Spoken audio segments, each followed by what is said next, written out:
So the question begs itself: what of all the things that people do today, especially when it comes to spiritual advice or guidance, might potentially fall into one of these forbidden categories of things that Torah very explicitly forbids us from doing?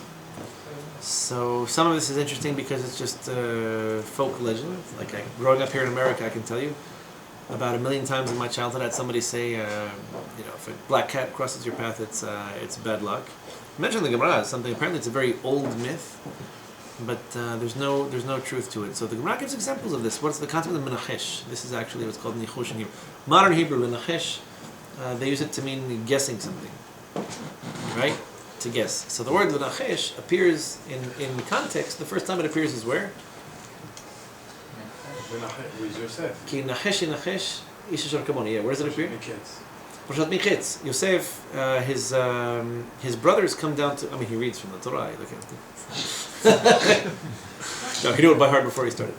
So Yosef, his brothers come down to see him, and he sets them up. It's a whole entrapment. We called this before, entrapment. So he basically tells them, "Tov, you can come, take the grains, whatever it is." He puts the money back in their bags. And he places his goblet, his cup, he has a chalice, he tells them later, how dare you steal my chalice? Why? How did you not know that a man like me would be engaged in nihush? So what does that mean? Don't take away my goblet because I use it to drink, maybe? Because I like to drink out of my favorite cup. It's like my favorite blanket. So his nichush, apparently something in the sorcery that he pretended at least to be involved in had to do with cups. You're familiar with these things? The Turks have something about coffee, which is also bizarre because coffee was, I don't know how native it is to the Middle East, but that if you turn over a cup of coffee, or that if the streaks come down in certain patterns, that it means something, and people will pay money to hear this. That you can do the same thing with a variety of different liquids. So, long story short is that he's telling them, basically, in order to convince them that he's not Yosef, their brother, he's telling them, among the many things that I do that are idolatrous and totally forbidden for a Hebrew born in the land of Canaan, I engage in this form of sorcery, where basically, if I don't, not to give too much credit to Eliezer ben Yehuda, but if he was looking for a word for to guess, he didn't pull this one totally out of a hat, because it's basically trying to arrive at certain conclusions that you're, through a forbidden medium. So if I can use my chalice in order to make predictions, or I can use my chalice in order to get messages from the non-physical world, then you're at a disadvantage, because I've got access to information that you don't. Permissible, forbidden is maybe not my number one concern. The Gemara says, for example, the Mishnah actually, Masechet Sanhedrin, talks about things that were traditionally associated with being a bad omen, a bad indicator, or an indicator of bad things to come, and that you're supposed to ignore. For example, bread falling out of your mouth. I don't even know how that one got started, but if I had to guess, I would say that because bread is something very basic, a staple product for everyone but the Chinese. Today, the only use they found for wheat was pasta, which, no offense to the Italians, industrial espionage deserves its respect. But bread is basically the foundation of human sustenance. All of Africa, Middle East, and Europe, later introduced into North America and South America. So, bread falling out of your mouth, as if to say that someone who has this, and this is by accident, it's not like a purpose you regurgitate or you throw up, it's just that if you're eating and a piece of bread falls from your mouth, that's a sign, like a bad sign, you're going to lose your parnasah, something like this. We're very careful with bread, we make Birkat Hamazon, we're respectful and appreciative, Hashem is the one who blessed us with this wonderful, beautiful thing. So, things like this, cats, different signs, things that you see in the natural kingdom, as if to say they are good or bad omens or good or bad signs. Well, if you look at the Nevi'im, you'll actually find that some of them see things in their dreams that you might, were it not for the fact that it's coming from Hashem, might accuse them of such a thing. For example, the famous prophecy by Yirmiyah is that he prophesies in the beginning about an almond tree. And the almond tree apparently is flowering, and so he describes what he sees. I see a flowering almond tree. And he's told in the Nevuah C'est quoi almond tree? Almond. Almond, an almond tree. Almond. It's the tree that produces almonds. So in Hebrew it's called shaqed. And why does he see the shaqed? Because Hashem tells him because Rashi explains, just like the almond tree is the first tree to flower, flowers very early. The almond tree, so too, the prophecy that you're about to see is going to happen quickly. So he sees an image. It's not a good sign or a bad sign. It's an indication of sorts. Hashem is alluding to something in the prophecy. Again, it's the beginning of his prophetic career. It's probably not the same level as the prophecies he received later in his life.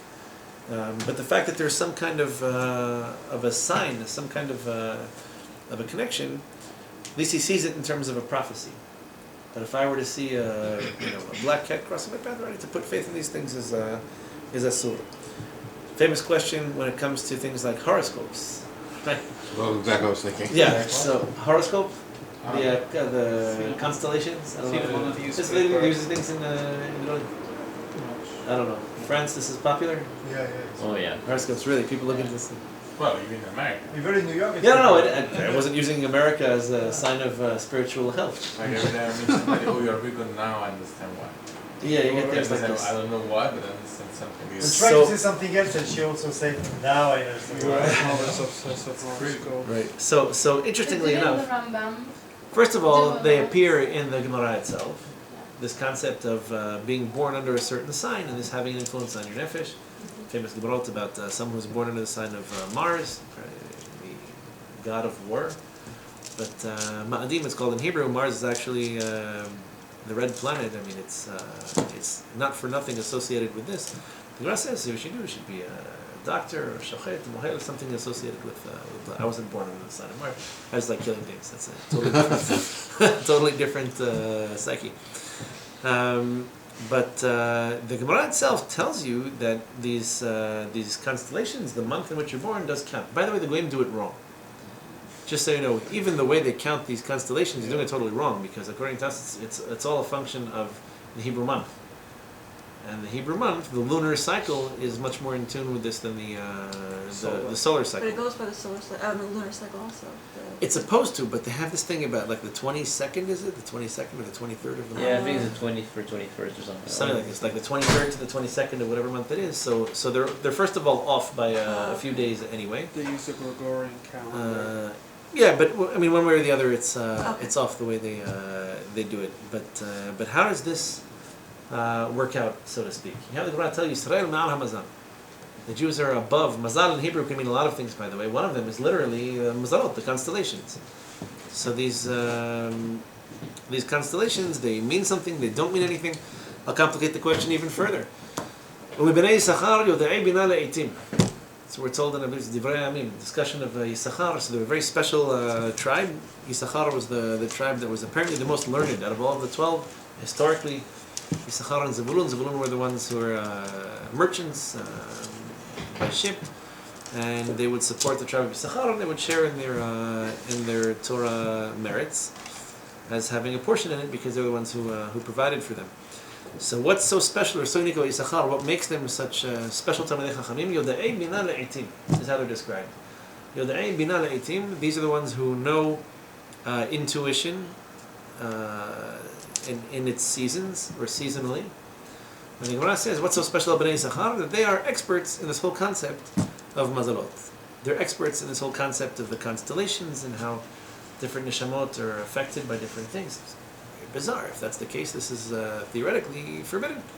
And here they're praised as being unique to Talmidei Chachamim, because even this they understand. Even these obscure, abstract areas of Torah are attainable to them. So there's a very interesting conclusion that we draw from this particular discussion.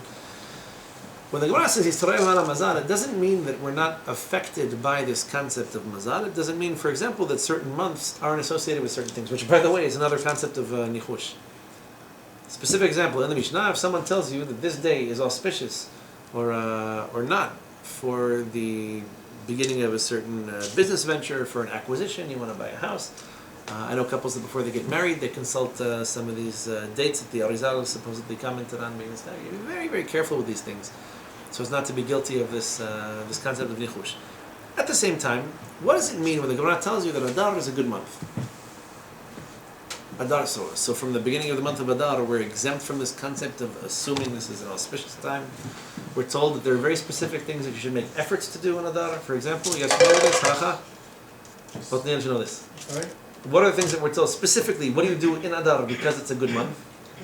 Yeah. Marbi b'simcha, absolutely. Yeah, I was gonna say I'll that. take a non. Drinking, you go drinking. to the I can church, see you this. go to the That's what I was looking for. What? The Gemara says that in the month of Adar, if you happen to have a judicial case, a case to adjudicate, you have to go to court over whatever it is, a trial. If you're specifically with a non-Jew, do it in the month of Adar. Simchat Shebesh, Frozen. you know, you don't By the month of Av, it's the You try opposite. to If you avoid have a trial that you need to stand, whatever it is, you need to contest something, don't do it in the month of Av. Why? Because the month of Av is what? Negative. Down. The chances are that it's not going to work out. You can't go on Chuba. So there's a question about the month of Av. It sounds like at least the first 9 or 10 First 9 days are days, but after the difficult. 9 days- Second half of the month, well, I think Tu B'Av is a happy day. But all the restrictions that pertain to Av are really for the first 9 or 10 days. That's the way we look at it. Well, discussion of Rosh Chodesh usually is a happy day anyway. Whether or not Rosh Chodesh Av is also a bit of a downer is a good question. So wait a second. What does that mean? If I'm not allowed to make these determinations, like it's auspicious to start a business venture on Friday, or it's inauspicious to do it on Sunday, so I would be guilty of this interdiction. But if I can do it for whole months at a time, like Adar and Av, then what does it indicate? What does it mean? So there is such a concept as certain months having a track record. Right? It's not for nothing that really bad things happen in Av pretty much year after year. Unfortunately, we had first of all the Chetem Araglim, the spies themselves. If that wasn't enough, so the Midrash says, Hashem tells us you're going to find what to cry on over this particular day. Destruction of the first Beit HaMikdash, the destruction of the second Beit HaMikdash. The expulsion of the Jews from Spain happened on Tisha B'Av. And if I'm not mistaken, it was, I believe, the assassination of Archduke Ferdinand.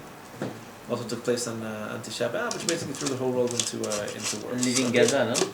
And the eviction from the expulsion of the Jews from Gaza, right? This travesty, mamash a travesty. I was there. We're attacked. I was there. I just gotten my first challenge. We're about to move to Fairlawn, New Jersey, and I was this close to getting arrested. I was debating whether or not I should actually do that, and it just we were expecting a child at the time, and I had to be in New Jersey. And it was a big mess, but yeah.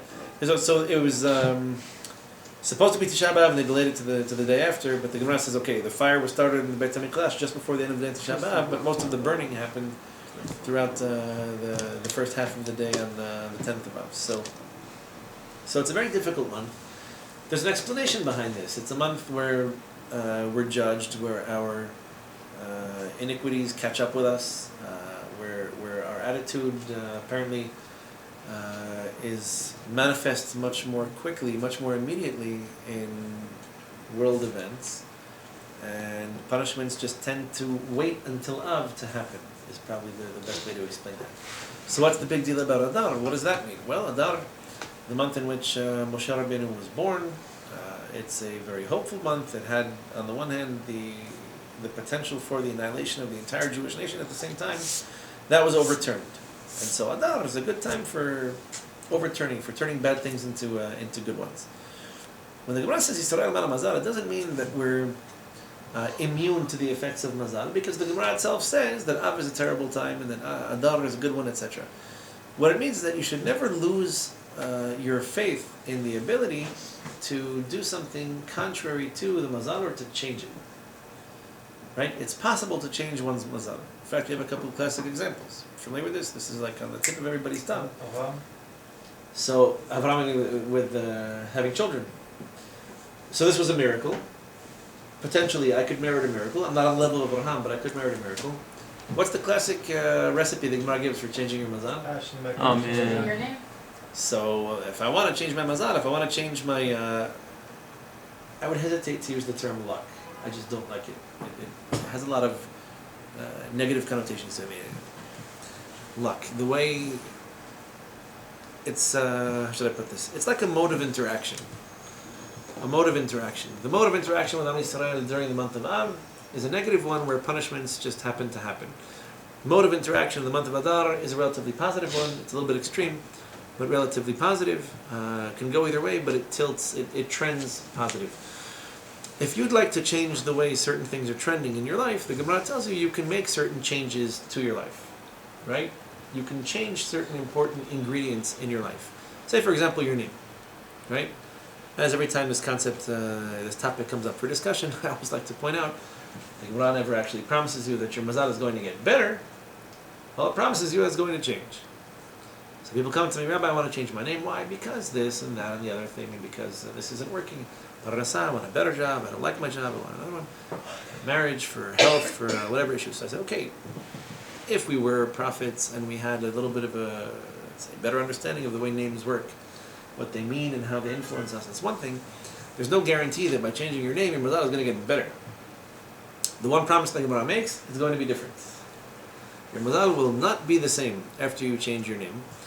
But your name is something pretty fundamental. It's something important. By the way, for this reason, everybody says if you change your name for whatever reason, it's not uncommon for someone sick to either change the name or to add one, that you should use it. If you want this change to work, you actually have to use your name is what they call you. So that's one example. Shinui makom, right? Mashana makom, mashana mazal.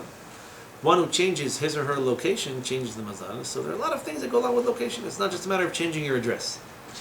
If it were that easy, I could say, okay, send my mail to work instead of sending it to my apartment. Not already I'm expecting my mazal to change. No, you change your location, hopefully you move to a better location. In fact, maybe your bad mazal has to do with the influence people have on you. This is a clever way for Chazal to say this. You're talking to people who are looking for easy solutions to things, don't want to make major changes in their lives. You can change your name, which basically is how people interact with you, what people call you, the associations people have with you when they address you, when you address them. You can change your location, which probably does have an awful lot to do with your spiritual moods, your spiritual attitude, with your the decisions that you make, for better or for worse. And you can. Abraham Mitzvotu, he changed the name, he changed the makom, And he changes Masi.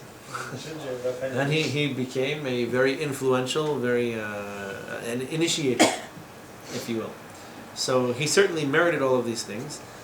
But it comes at a great degree of sacrifice. So if I want my mazal to change like Avraham Avinu, it's a very hard thing to say. Someone tells you, listen, I'm expecting miracles in my life. Well, Avraham Avinu and Sarah Avinu had miracles too. They were prophets. You can start there. Go back to the Shemuel and Avi advice. I was a prophet. You can do it too. Don't tell me you can't. It's possible. If Hashem took away, withholds from you Ruach HaKodesh, that's your problem. Go fix this because that hasn't changed. So the Gemara is not telling you that we're above mazal, meaning that we're not influenced by it, or that we're not subject to the vicissitudes of the spiritual mode of interaction. But you have the capacity to change. You have the capacity to overcome. You can turn it inside out. That's what the Gemara is telling you. Yisrael Ma'al Mazal, we have the potential to change these things. All these predictions and tarot cards or Ouija boards or all these things basically horoscopes. All these things basically what they do is they give people really cheap and ready answers to things. Forget the fact that most of it is total nonsense. But what people are looking for is simple fixes. Nobody likes to invest. Nobody likes to work really hard. The truth. I have to tell you, I could make a living just checking mezuzot for people who are in distress. It's the first thing that happens when something goes wrong. I have a big job interview tomorrow. I want to check a mezuzah. Why? What happened? It fell. You spilled water on it. Is it outside? You live in New York City. Your mezuzah is at 68, 69 degrees the entire year. You can preserve this thing for 50 years. You never have to check it. Why? What's wrong that you want? So, because for me, it's a really easy thing to do. I want to make sure that Hashem is with me. My mazal is intact. I want to make sure that interviews go my way, that my dates are successful, etc. Well, there's a whole long list of things I could suggest you could work on if you'd like to improve the way Hashem interacts with you, or the way you interact with Hashem. The mezuzah is relatively external to you. There are certain things you might, Shabbat, Kashrut, Lashon Hara, etc., Tzedakah. These are things that are pretty much guaranteed to change your the mode of interaction between you and Hashem. What happens, and this is the Rambam's point, and you have to really appreciate that both sides of this are true. When you put your faith in these things that are nonsensical, even if it's true, let's assume there's such a thing as spiritual seances and contacting the dead and putting bones of dead animals in your mouth and talking in the name of whatever spirits. Oven Yidoni work this way. So even if it were true, does that really help you? There's a fascinating bit of advice in the Zohar Kodesh. The Zohar says that if someone wanted to see his or her zivug, you want to see the person that you're destined to marry, there's something you can do. It involves bread on Yom Kippur, not eating it, putting it under your pillow in a certain way, etc. And it's possible that you could have an image, either a dream or some kind of waking image of the person that you're destined to marry, and that such a thing probably shortens your life. Like, it's possible you could do it. Why would you want to? Is it really that crucial? I mean, you can probably just go the rest of the world and kind of figure things out as you go along. And in fact, the Arizal makes the same warning by practical Kabbalah. This is the very introduction to the famous 8 or 9 books that the Rav Chaim Vital wrote a number of books, but of the 8 mainstays of the Arizal's Kabbalistic literature, he writes in the very introduction, you should be very, very, very, very cautious when it comes to things of a Kabbalistic nature, especially those that are practical, those that involve convocations and invocations of different names and angels and combinations and permutations of letters, etc. Why? Because you can end up dying from it, it can shorten your life, it can create all kinds of disasters that you're better off without.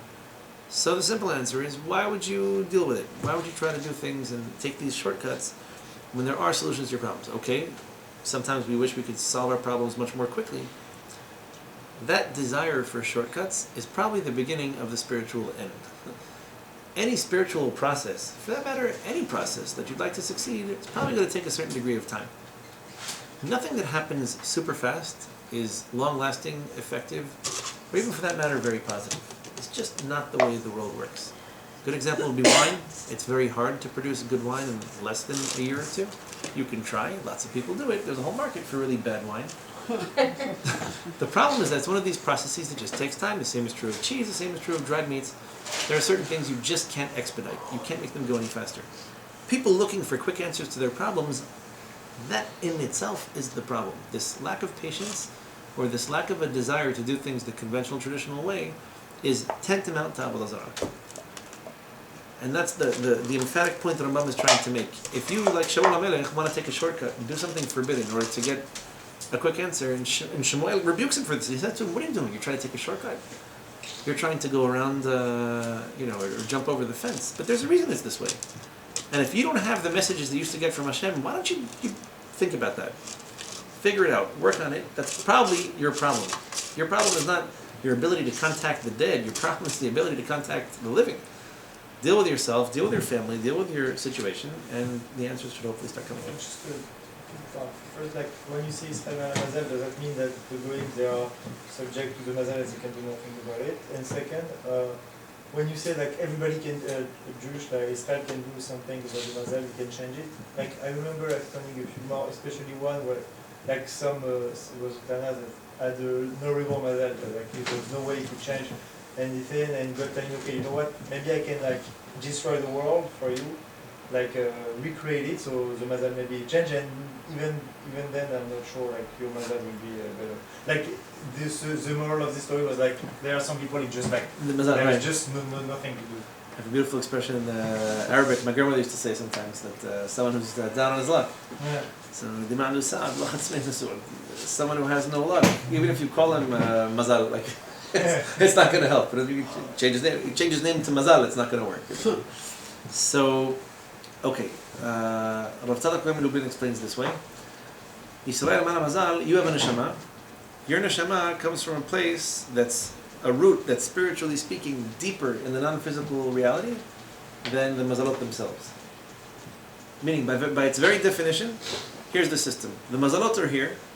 If you're on a low spiritual level, you're subject to them. You submit because you can't change the nature of the month of Av, you can't change the nature of the month of Adar. But babies are born in Av too. I have a son who was born in Asara B'Tevet. He's a bit difficult. This week we had he's a bit difficult. But he was born on Asara B'Tevet. So what? We can't turn a fast day into a happy day. We can. Positive things can still happen. We don't get married because that's your control when a baby's born. It's not out of my hands. So his explanation is like this. When you're on a low level, which seems to include the goyim as a general rule, then you're subject to the the oscillation of the mazalot, and you can't really change them. In fact, you have to kind of humbly accept certain things and work around them. On a higher level, or according to the more precise Kabbalistic definition, when you're interacting, when you're operating at the level of the neshama, you can overcome these things, at least to a certain degree. Certain things you could change. One explanation for the word mazal, and it requires more explanation than we have time for, is the neshama. In other words, that if someone, the Gemara has a comment that even a Sefer Torah ShaBaSh, talui b'mazal, even a Sefer Torah that's in the Heichal, that's stored, it in itself depends on mazal. What does that mean?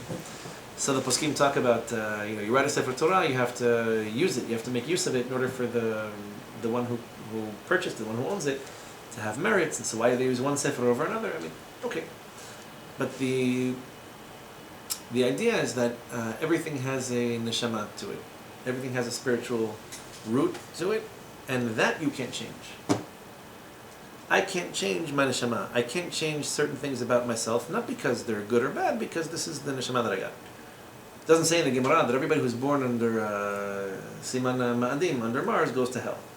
It says maybe they have certain tendencies, maybe they're a little bit more aggressive. Okay, so there'll be, shochatim, mohalim, doctors, dentists, politicians, whatever. They'll find themselves in some kind of a capacity that makes use of their good or bad tendencies. So really, no tendency is by definition evil. It's a question of how it's manifest.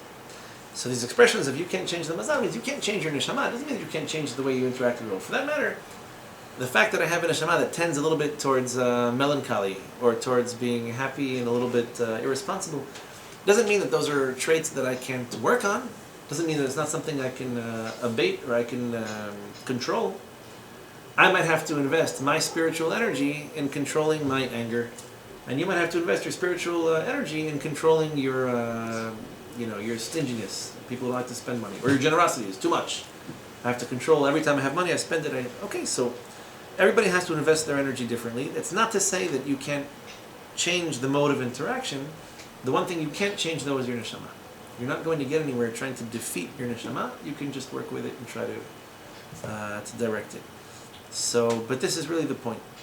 Any quick fix, and this is true of a lot of segulot today. The concept of segulot is very popular. Segulot. So you do such a thing, and it's good for this, or it's propitious for that. Okay. There are a lot of things that we can and should be doing. Some of these things are at least mentioned by the Gemara. A couple of examples I'll give you because they're helpful to know. The Gemara says that if you want to increase the length of your life, you should buy a tomb, buy funeral clothing, and buy yourself a plot. Which sounds counterintuitive because anyone who's familiar with anybody who ever suffered from depression, that's the kind of thing people do before they commit suicide.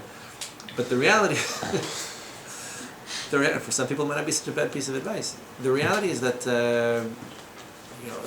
coming to grips with your mortality, accepting the fact that at some point you are going to go, will hopefully help you work on your priorities. It'll help you make the most of life. It'll help you concentrate on things that are really important.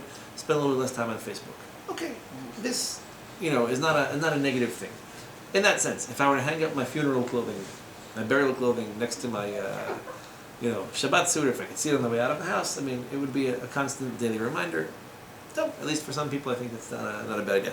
Another piece of advice given by the Gemara, but there's a logic to it. You see, it's not coming out of nowhere. Another piece of advice given by the Gemara is to make yourself necessary, maybe even of crucial importance in Olam Hazeh. Because people like this are judged a little bit differently than people who are not that necessary to the rest of us. The world's full of very unnecessary people, and most of them work in public office.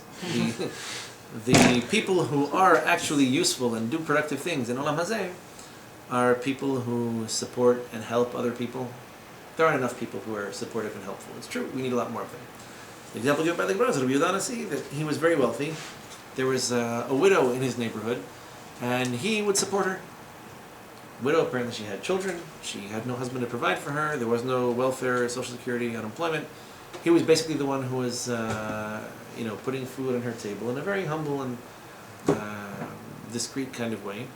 And the Gemara explains that every time it was determined that his time had come to go, because her time hadn't come yet, They said, okay, but to take him is to take her. She's gonna, die of starvation, or her children will.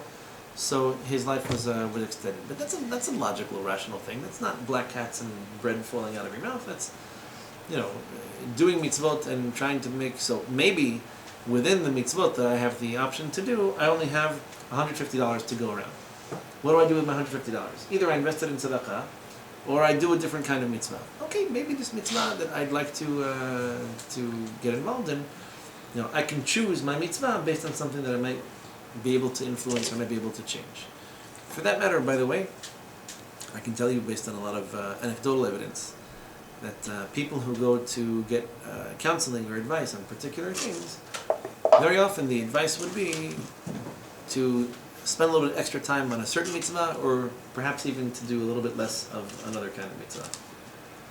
Bad example, but for some reason these things always come to my mind.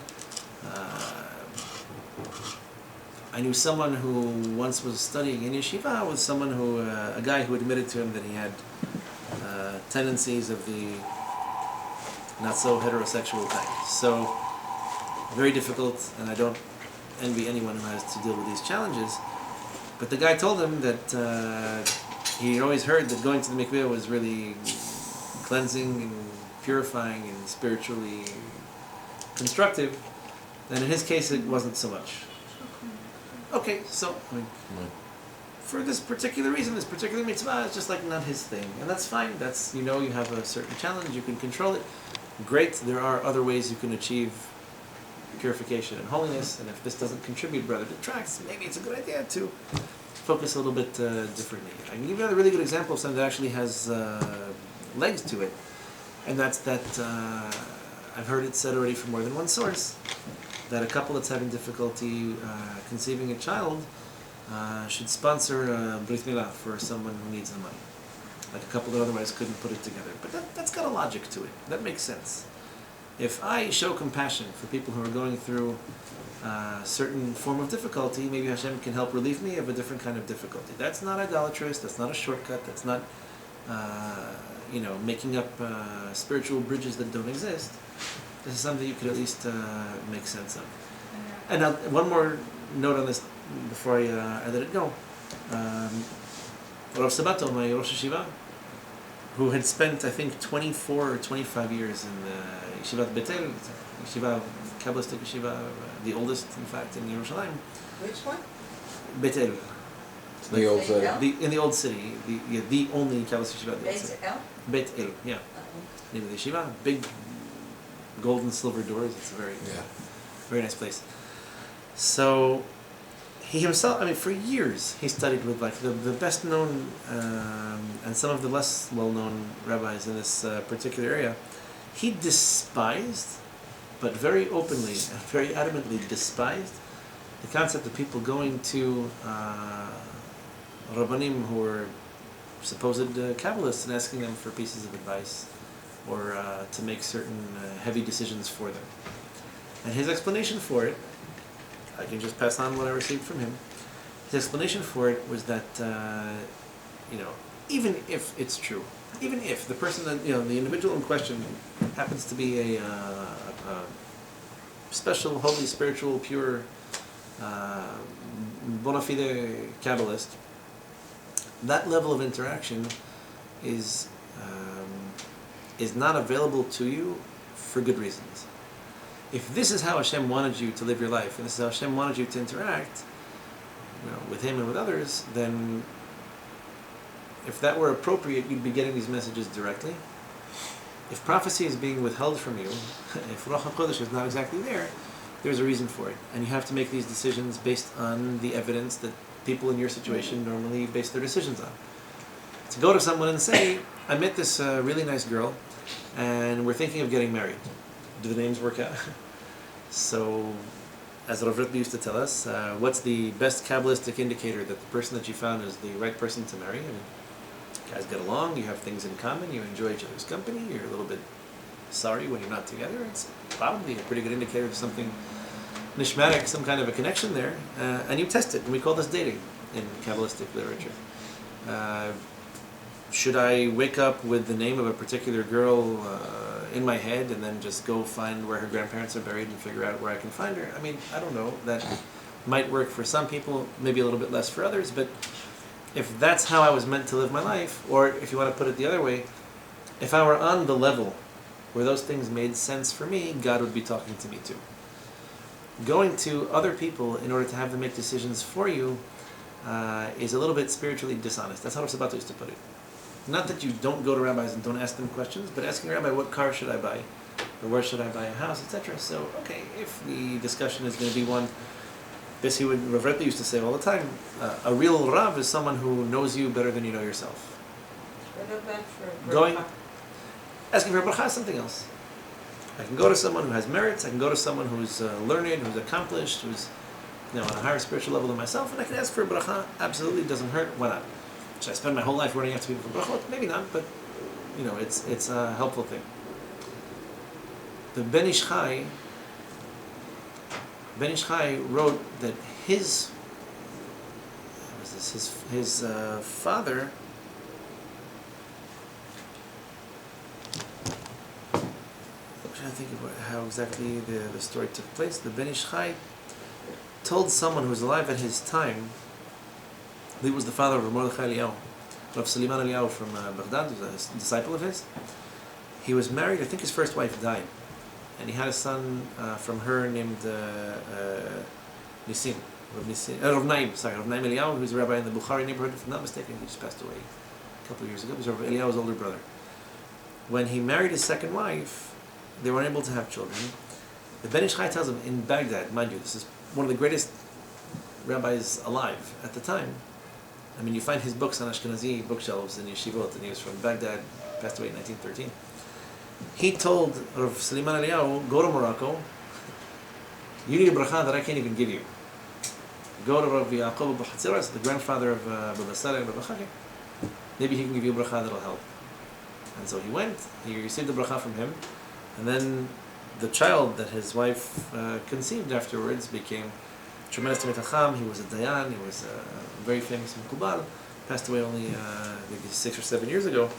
Okay, for someone on that level to go around for shopping for a very unique bracha, I can get it. For someone who's got clearly a lot of things to work on and bigger fish to fry, as we say, then maybe it makes a little bit less sense. But in general, when you ask questions, if it's a halachic question, it's one thing. If it's one of these kind of shortcut things, like I'm going to go get a bracha and then it'll exempt me from working on something, we're back in the context of, if not idolatrous, then not so spiritual pursuits that aren't always the solution to our problems. In fact, sometimes they just prolong them, because instead of working on what we know we need to work on, we're looking for other things to do and distract ourselves from it. So, let you guys go. Let the Irishes have their house back, and